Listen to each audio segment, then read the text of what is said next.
The morning of Emma's wedding, I woke up with a hangover that felt like my brain was trying to architect its way out of my skull through my eye sockets. 25 years of marriage to Claire had taught me that the best cure for pain was sarcasm, so I stumbled to the kitchen and muttered to the coffee maker, "Well, at least one of us is going to perform today." Before we dive deeper into this story, I have one small request. Please subscribe, drop a like, comment, and hit that hype button to boost this channel so more people can discover these incredible Reddit stories. My name is Robert Hayes, and I'm an architect. I design buildings that last longer than most marriages, which is apparently setting the bar pretty low these days. Emma, my daughter, was getting married in 6 hours, and Claire, my wife, was already buzzing around the house like a caffeinated hummingbird, barking orders at caterers and florists through her phone. "Robert, for God's sake, put on something decent," Claire snapped as she breezed past me in a cloud of expensive perfume and barely contained anxiety. "The Weatherbees will be there, and you know how they judge." I knew how they judged, all right. Like Roman emperors deciding which gladiator gets fed to the lions. Claire's social circle was a collection of trust fund babies and trophy wives who treated charity galas like competitive sports.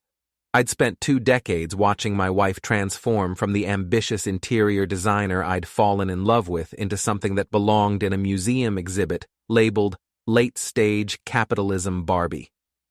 "Don't worry, sweetheart," I said, raising my coffee mug in a mock toast. "I'll be sure to wear my good tie, the one that says I'm lifeless inside, but at least I'm well-dressed about it."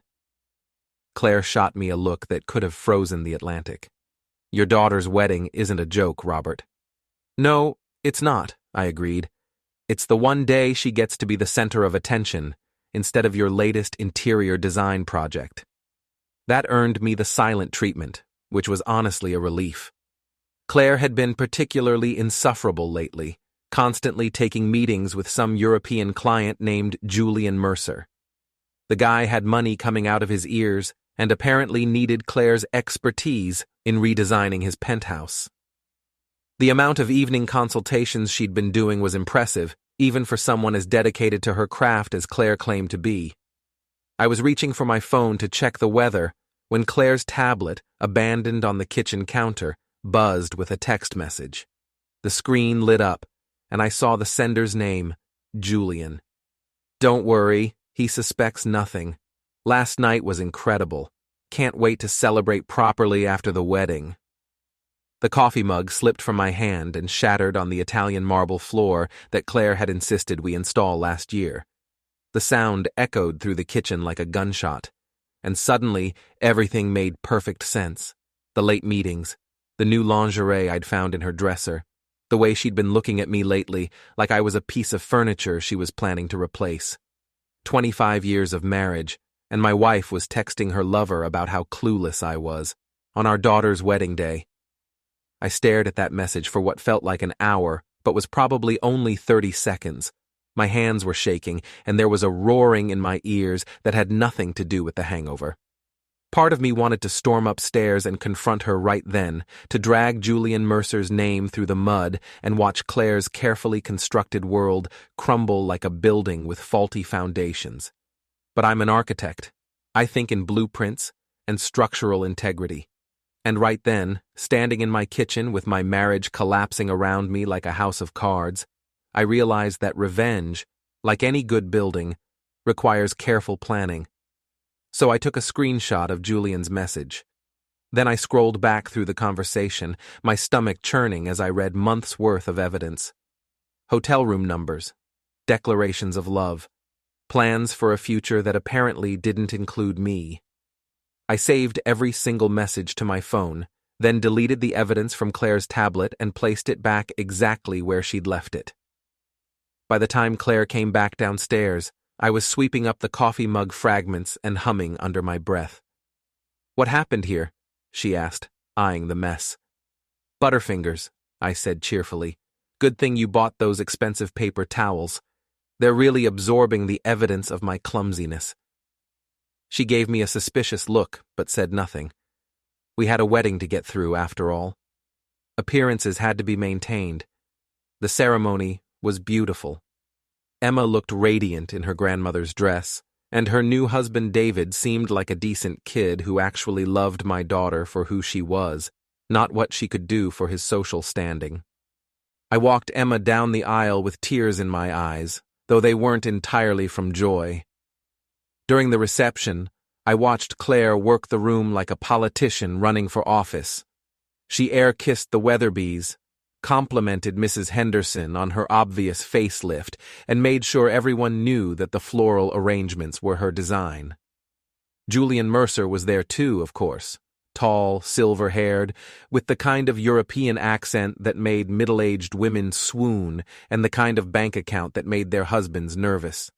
I observed them carefully throughout the evening, the way Claire's hand lingered on Julian's arm when she introduced him to other guests, how he looked at her when he thought no one was watching, the secret smile they shared when Emma and David cut the cake. Around 10 o'clock, I was standing by the bar nursing a whiskey when Claire approached me. She looked beautiful in her navy blue dress, and for a moment I remembered why I'd fallen in love with her all those years ago. Then she opened her mouth.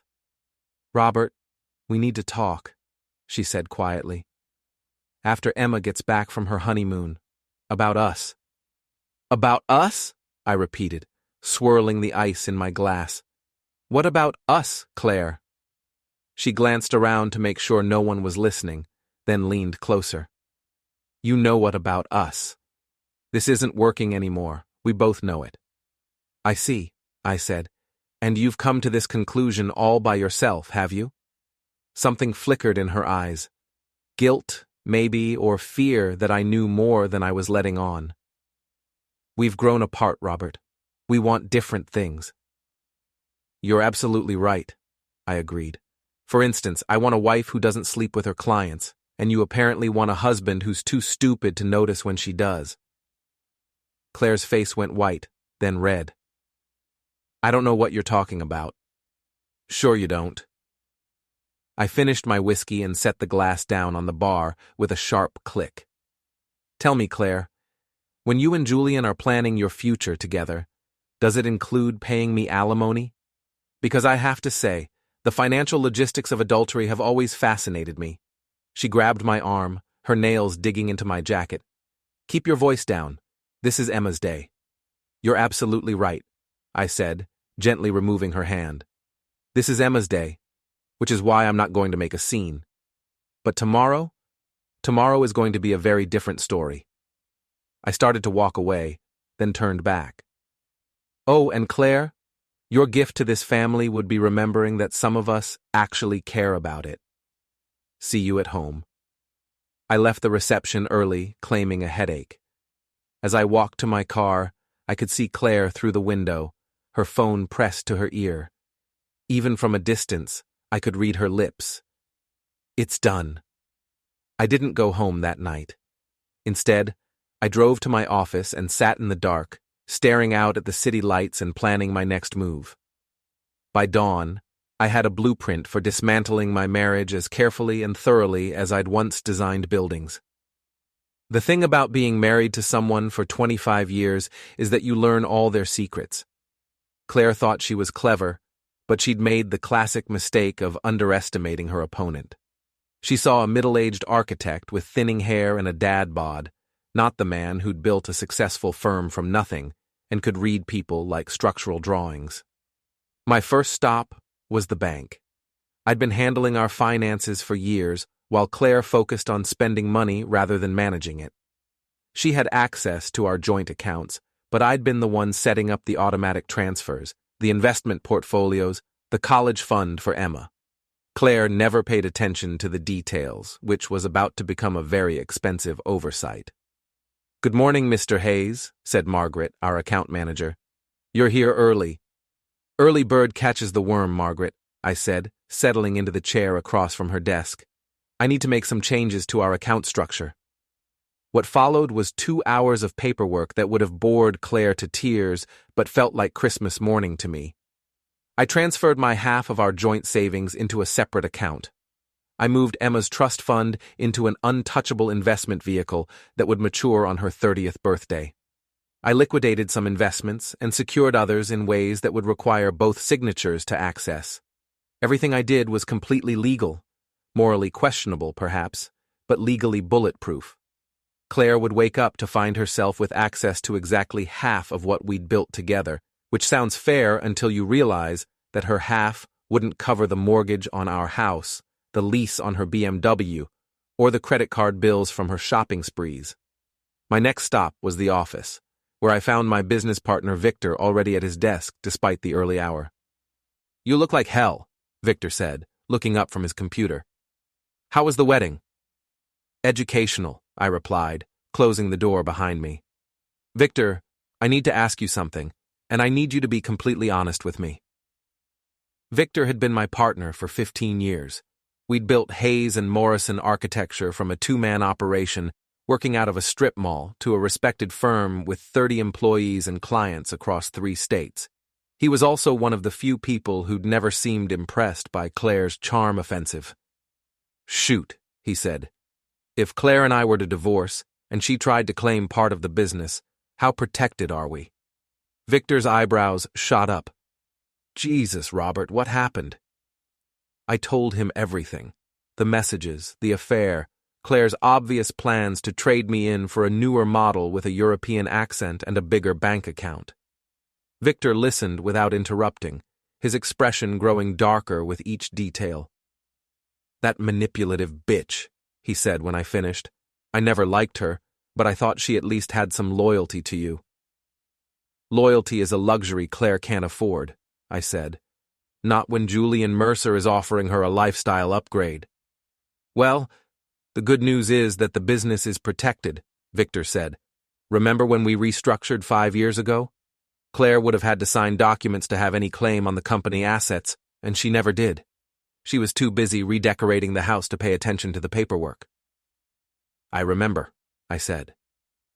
"She said business documents were boring." "Her loss is our gain," Victor said grimly. "What do you need from me?" "Just keep doing what you're doing. If Claire calls here looking for me, tell her I'm in meetings. If she shows up, call me immediately. And Victor, thank you. For everything." "Don't thank me yet," Victor said. "Thank me after we bury this bitch so deep she needs a mining permit to see daylight." I spent the rest of the day at the office, working on actual projects and pretending my life wasn't imploding. Around 6 p.m., I finally drove home to face the music. Claire's BMW was in the driveway, which meant she'd discovered my morning activities.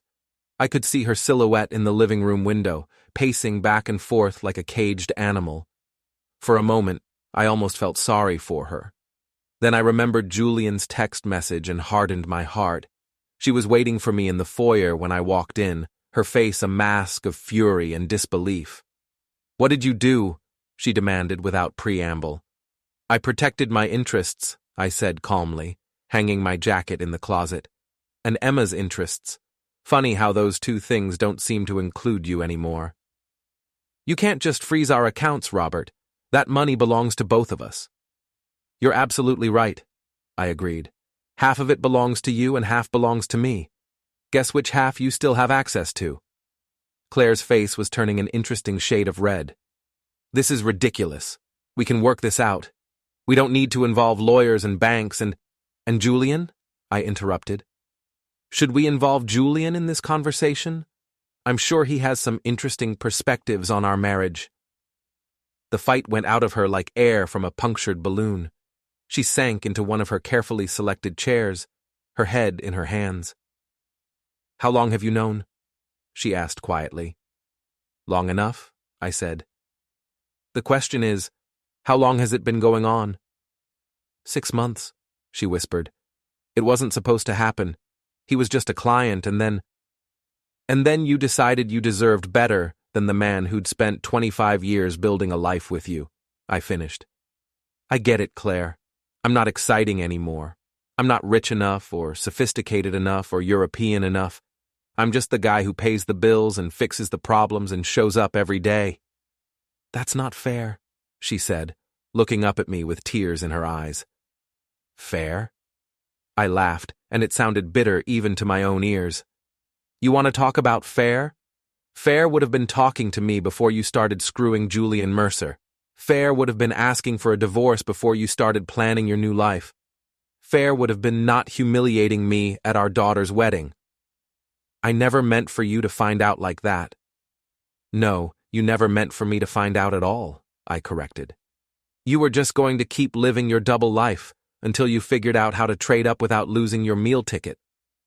Claire stood up, her tears replaced by anger. You're not a victim here, Robert. You've been checked out of this marriage for years. When was the last time we went on a real date? When was the last time you surprised me with anything? When was the last time you made me feel like I was more than just your business partner in running a household? When was the last time you gave me a reason to? I shot back. You turned into someone I don't even recognize, Claire. Everything became about status and appearances and keeping up with people whose approval isn't worth the oxygen they waste breathing. We stared at each other across the living room, 25 years of marriage reduced to a standoff between two people who'd forgotten how to love each other. So what happens now? Claire asked finally. I pulled an envelope from my jacket pocket and placed it on the coffee table between us. Divorce papers, I said. I'm filing on grounds of adultery. You can contest it if you want, but I have evidence that would make things very uncomfortable for both you and Julian in a public trial. Claire picked up the envelope with shaking hands.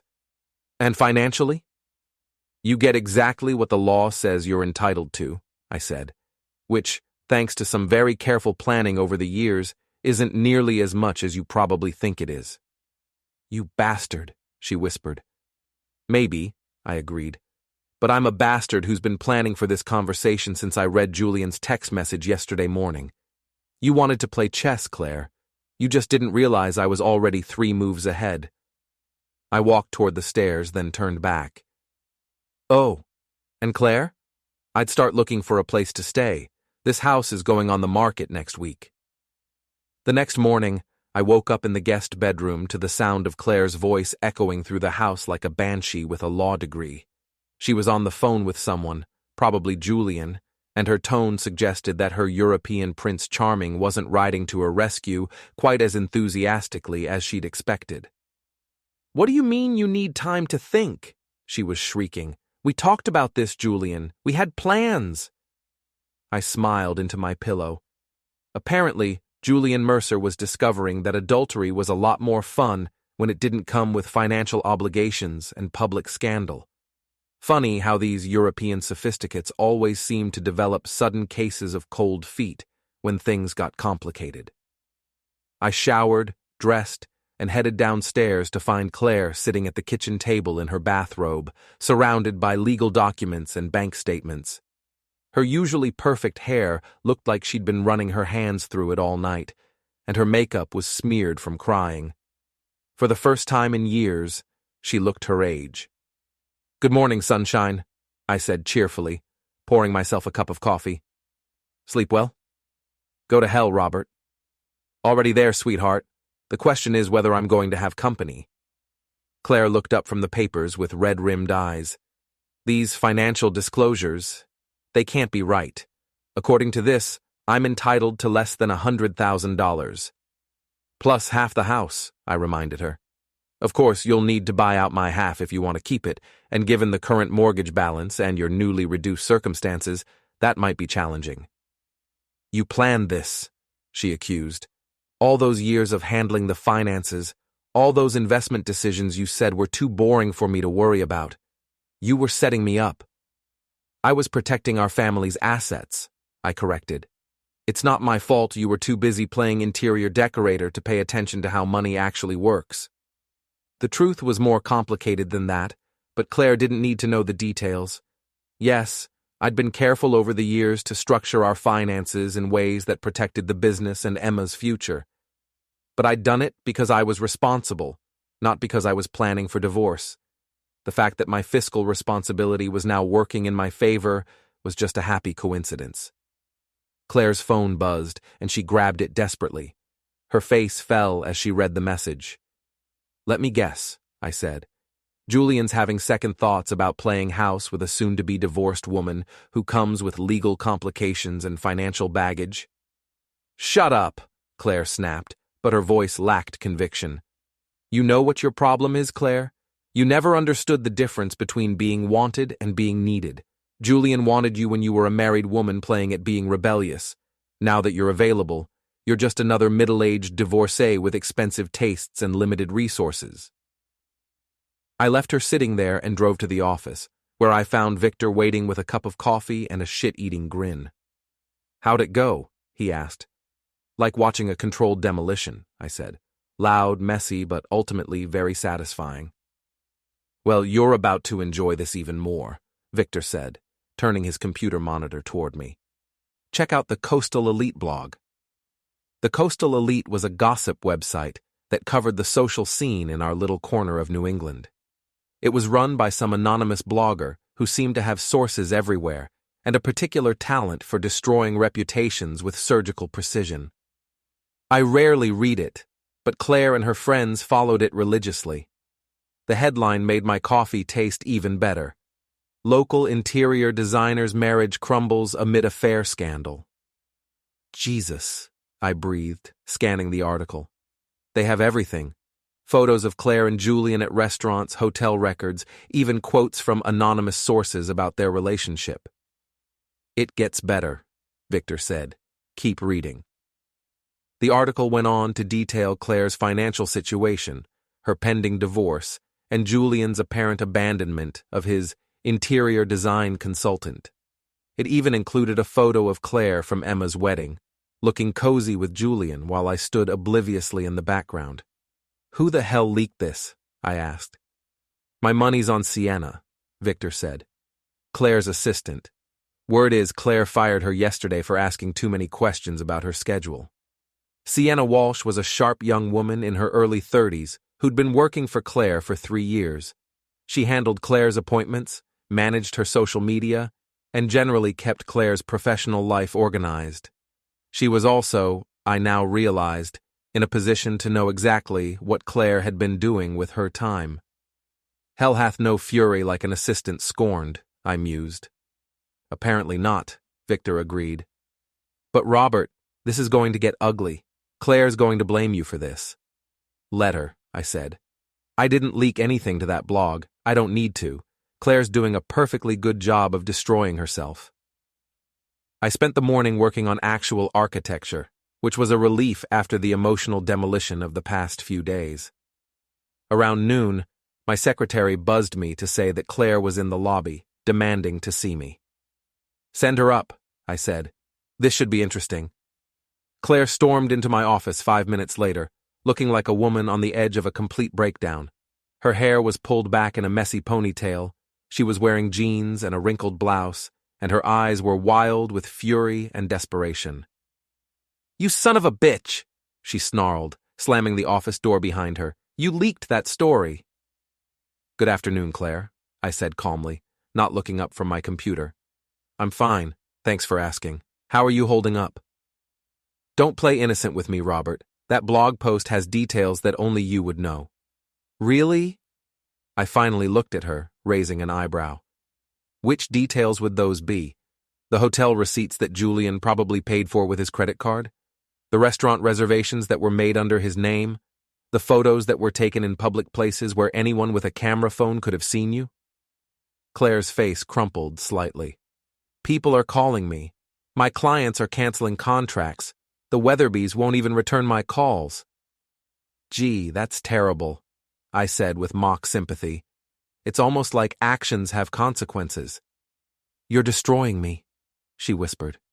"No, Claire. You destroyed yourself.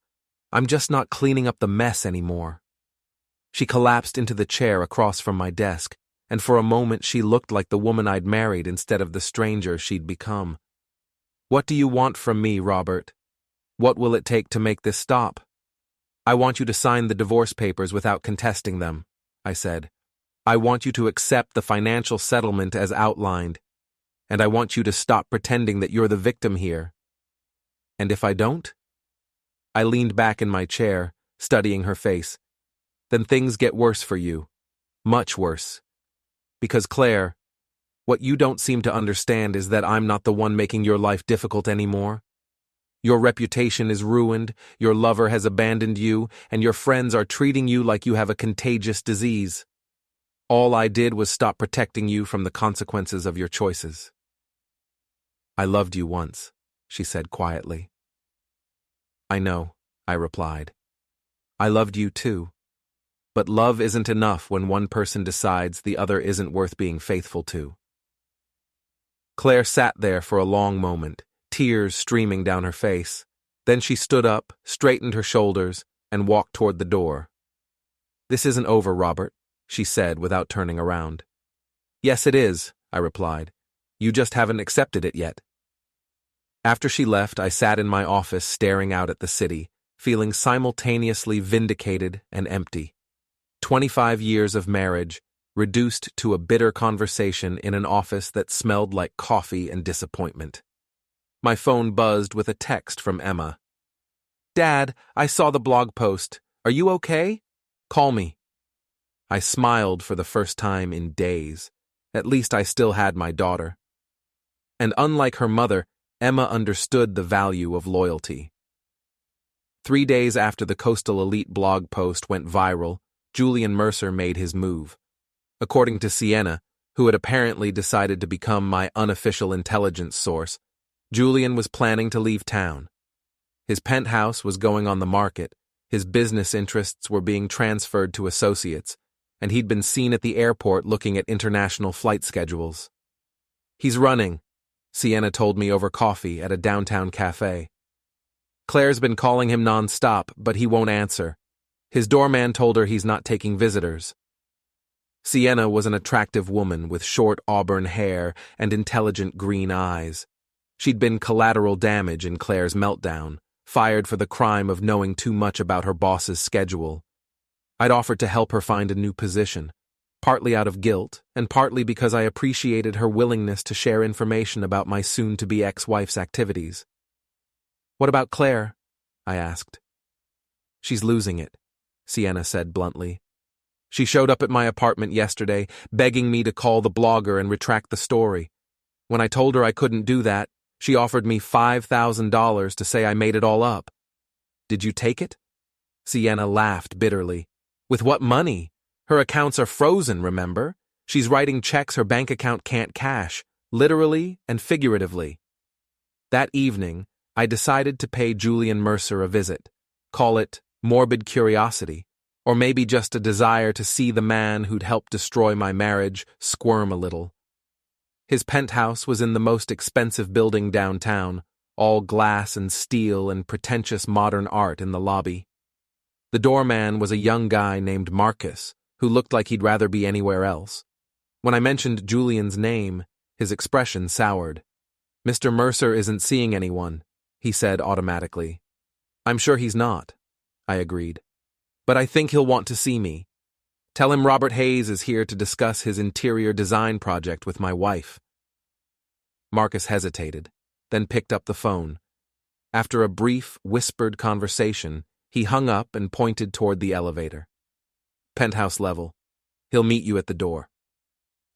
The elevator ride to the top floor gave me time to think about what I wanted to say. I wasn't planning to threaten Julian or do anything that would land me in jail. I just wanted to look the man in the eye and let him know that his actions had consequences beyond his own convenience. Julian answered the door himself, looking like a man who hadn't slept in days. His usually perfect silver hair was disheveled, his expensive shirt was wrinkled, and there were dark circles under his eyes. The European sophistication that had charmed my wife was nowhere to be seen. Mr. Hayes, he said carefully, I wasn't expecting you. I'm sure you weren't, I replied. May I come in? We have some things to discuss. He stepped aside reluctantly, and I entered the penthouse that Claire had spent so many evenings redesigning. It was a monument to wealth and poor taste, all black marble and chrome fixtures and abstract paintings that probably cost more than most people's houses. Half-packed boxes were scattered around the living room, and I could see suitcases in the bedroom beyond.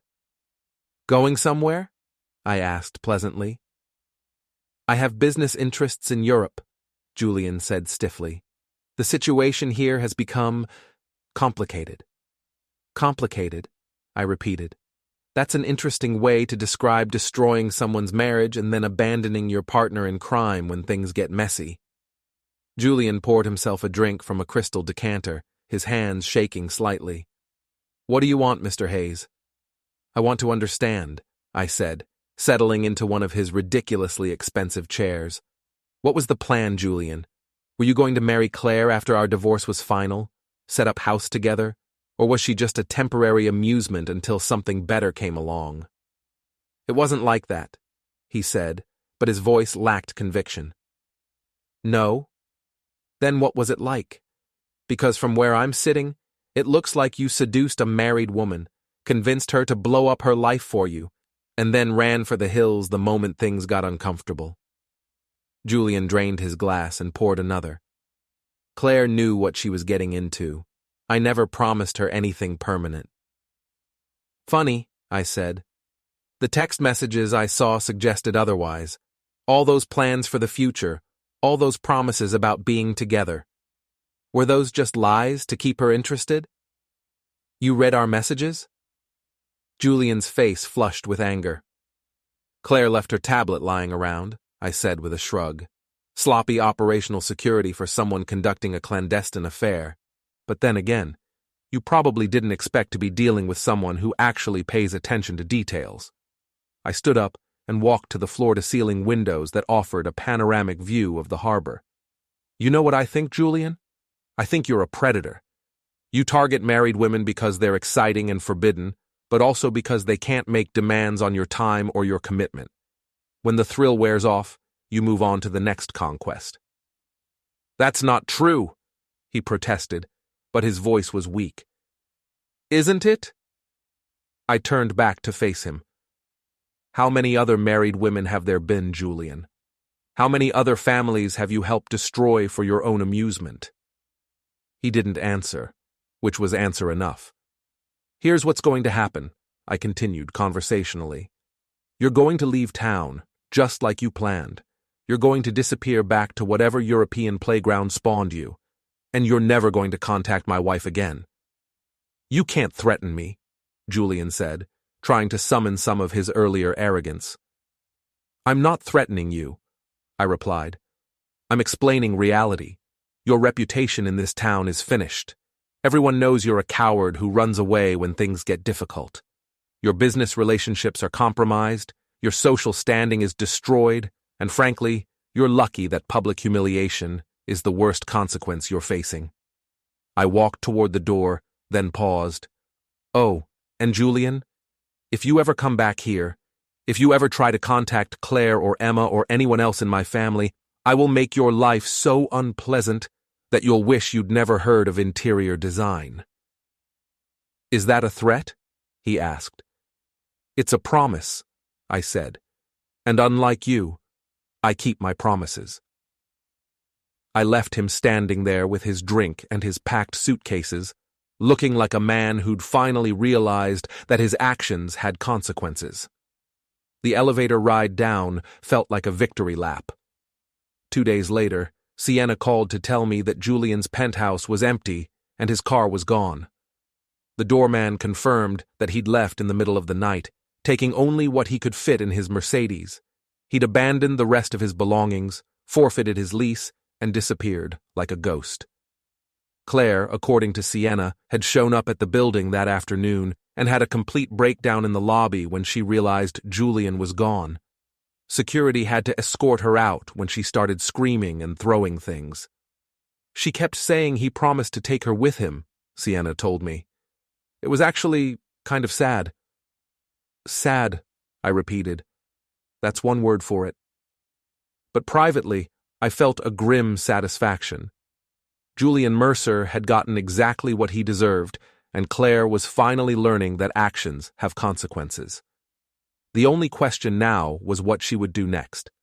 The annual Harbor Arts Gala was the social event of the season in our little coastal town, a charity auction that raised money for local arts programs while giving the wealthy elite a chance to see and be seen. Claire had been on the organizing committee for 5 years running, and under normal circumstances she would have been in her element, networking with potential clients and showing off her latest designer dress. These were not normal circumstances. Emma called me the morning of the gala, her voice tight with concern. "Dad, please tell me you're not planning to go tonight." "Wouldn't miss it," I said cheerfully, adjusting my tie in the bathroom mirror. "I bought a table months ago, and it would be a shame to waste the money. But Claire will be there. It's going to be awkward." "Sweetheart, your mother made this situation awkward when she decided to have an affair with a client. I'm just going to enjoy some overpriced wine and bid on some local art." "Dad." "Emma, I appreciate your concern, but I'm not going to hide in my house because your mother can't handle the consequences of her choices. Besides, Victor is coming with me. It'll be fun." What I didn't tell Emma was that I was looking forward to seeing Claire try to navigate the social minefield she'd created for herself.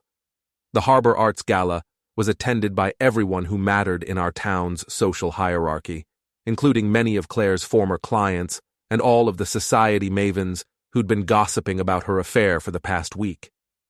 Victor picked me up at 7, looking uncomfortable in his rented tuxedo. "You sure about this?" he asked as we drove toward the harborfront hotel where the gala was being held. "Absolutely," I said. "Claire wants to pretend she's the victim in all this? Let's see how that plays with an audience that knows the truth." The gala was in full swing when we arrived, the hotel ballroom filled with the sound of polite conversation and clinking champagne glasses.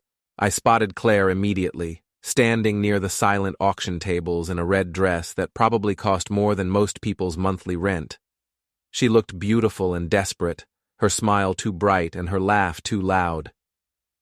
"Jesus," Victor muttered. "She looks like she's about to crack."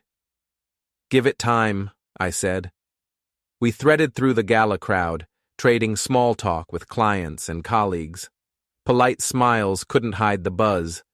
Word of Claire's affair had ignited our social circle, and people were waiting to see how the night would go. Near 9, Claire saw me across the room. For a heartbeat, fear. Then the mask, shoulders back, chin high, a perfect social smile. "Robert," she said evenly, "I didn't expect you here." "I've attended this gala 8 years in a row," I said. "Why would this year be different? Given the circumstances." "You thought I'd hide in shame?" I said. "Claire, I'm not the one who should be embarrassed." Nearby conversations stalled. Scenting drama, people edged closer. Claire noticed and forced brightness. "Perhaps we can speak privately?" "I don't think we have anything to discuss behind closed doors," I said. "Your personal business seems public these days." Her cheeks blazed, and then Margaret Weatherby, our town's social queen, appeared, blade-sharp smile in place. "Claire, darling, how are you holding up after that dreadful blog post?" "It's been difficult," Claire said stiff. "Surprising news," Margaret cooed. "You and Robert always seemed solid." "Appearances deceive," Claire said, shooting me a look. "Indeed," I said pleasantly. I appeared to be a trusting husband, only because I hadn't checked my wife's texts. The gasp around us felt like a dropped glass. Margaret's brows climbed. Claire looked ready to vanish. "Robert," Claire hissed. Don't mention your 6-month affair with Julian Mercer. Don't note that he fled rather than face consequences. Don't point out you're wearing a dress that costs more than a month's salary while pleading poverty in divorce court." Silence, even the quartet pausing between movements. Claire's hands trembled. "You bastard," she whispered. "Maybe," I said. "But I didn't cheat on my spouse, lie to my daughter, or blow up a 25-year marriage for a fling with a man as shallow as he looked." She lifted a hand, thought better of it as the circle widened. I raised my glass. A toast to my soon-to-be ex-wife, who taught me that the most trusted person can betray most completely. And to Mr. Mercer, proof that European sophistication can be another word for cowardice when things get hard. I drank, set the glass down, and turned away. If you'll excuse me, I'll go bid on some art. Unlike some, I actually support this community. Victor met me at the bar, grinning. Brutal. Necessary, I said. She wanted to be the victim. Now people know the truth. We enjoyed the auction while Claire receded to a corner table with the few who'd still sit with her. Each time I glanced over, she seemed smaller. Near midnight in the parking lot, footsteps trailed me. Claire, mascara streaked, hair undone, caught up. "Are you satisfied?" she rasped. "Getting there. You've destroyed me, my business, my friends, now everyone knows everything. I didn't force you to cheat. I didn't make you lie for months or plan a future with another man. I made a mistake," she pleaded. "Do mistakes deserve total ruin?" "You didn't slip," I said. "You chose. Every hotel meetup, every late night at work, every look into my eyes while you lied. Choices have consequences. What do you want? Sign the divorce papers. Take the settlement. Stop pretending you're the injured party. If I do, will you stop?" I weighed it. Revenge was exhausting. Sign without a fight, and I stop. Contest it. Poison Emma against me, or try to damage my business, and tonight will feel like a friendly chat. She nodded, tears bright. "I'll sign." "Have your lawyer contact mine," I said, getting in the car. In the mirror, she stood alone in that red dress, finally recognizing reality.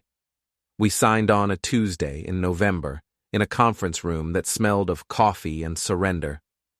Claire, in simple black, looked older than 49. Her lawyer, Patricia Morse, bristled. But the prenup I'd insisted on decades ago was airtight, and Claire's adultery had gutted her claims. "My client signs under duress," Patricia said, sliding papers across. "She signs because it's fair and legal," my lawyer replied. "The alternative is a public trial with more exposure." "Dirty laundry," I added softly. Claire flinched but stayed silent. "The house goes on the market next week," I told her. "You have 30 days to remove your things." "Where am I supposed to go?" she asked. "I don't know," I said. "That's not my problem anymore." It should have felt like victory. I had what I wanted. Assets protected, reputation intact, marriage ended on my terms. Instead, emptiness settled in. 3 days later, Emma called, crying. "Mom's gone. The police say it looks like an accident. She'd been drinking, twice the legal limit. She hit a tree on Harbor Road." My stomach dropped. "When's the funeral?" "Saturday. Will you come?" "Of course." The service was small. Claire's parents were gone. Her sister couldn't travel.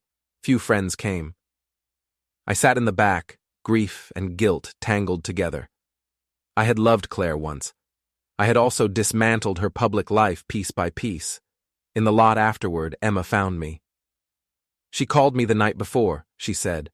Drunk, apologizing, said she'd ruined everything, lost you, lost Julian, and now she was losing me. "You never—" "It felt true to her," Emma said. "She felt alone." I had no answer. Julian had fled. Friends had vanished. I had sealed doors behind her. In those last weeks, she'd been isolated. "I should have handled it differently," I said. "Maybe," Emma said. "But she made choices. You didn't make her cheat. You just refused to pretend." I could have been less vindictive. Emma watched the cars pull away. "Do you think she did it on purpose?" The question had haunted me, too. "I don't know," I said. "We may never know. I keep thinking if I'd been a better daughter." "Emma," I said, taking her hands, "this isn't on you, or even on me. Claire made a chain of bad decisions and lived inside their consequences. We all played parts, but she was responsible for her choices." She nodded, unconvinced. I wasn't entirely convinced either. Had I pushed too far? 6 months later, cleaning my office, I found a letter slid under the door sometime before the accident.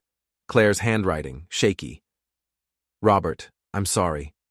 Not only for the affair, but for becoming someone you couldn't love, for chasing status over substance, for throwing away 25 years for a few months with a man as shallow as you said he was. I did love you once. I don't expect your forgiveness, but I hope you remember the good years. Take care of yourself. You deserved better than what I gave you. Claire. I read it 3 times and filed it away. It didn't change outcomes, but it softened an edge I'd carried. A year after the divorce finalized, I saw Julian Mercer in the Boston airport. I was headed to a meeting. He was returning from whatever European exile he'd chosen. He'd aged, gray at the temples, lines cut deep. He spotted me and tried to disappear into a bookstore. I followed. "Julian," I said. "What a surprise." He turned, pale. "Robert, I heard about Claire. I'm sorry." "Are you?" I asked. "From here, it looks like you ran the moment things got hard and left her alone with the fallout." "It wasn't supposed to happen like that," he said. "I cared about her." "You had a strange way of showing it," I said. "If you'd stayed, shown any courage, do you think she might still be alive?" He had no answer. "You target vulnerable women," I said quietly. "Use them for amusement, then abandon them when it's inconvenient. Claire needed you. You ran. Every time you look in a mirror, remember a woman is gone partly because you were too selfish to stand by her." His face crumpled. He straightened, then walked away without a word. I never saw him again. People later asked if I regretted the gala toast, the exposure, the relentless documentation. The truth, I regret the collateral sorrow, especially for Emma. But I don't regret refusing to be erased. I started as the one betrayed. Somewhere along the way, I accepted being called the villain if that's what it took to make the truth stick. I learned there's a cost to public justice. It burns everyone within its heat. Yet it also lights the dark where lies hide. Claire made her choices. Julian made his. I made mine.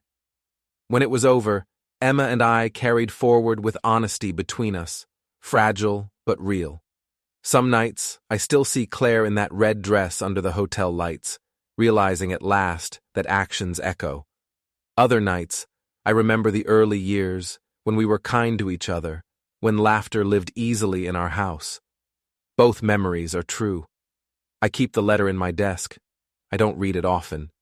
But when I do, I feel less like a man who won a war and more like a man who survived one, and who intends, from here on out, to live without masks, even if the world prefers them.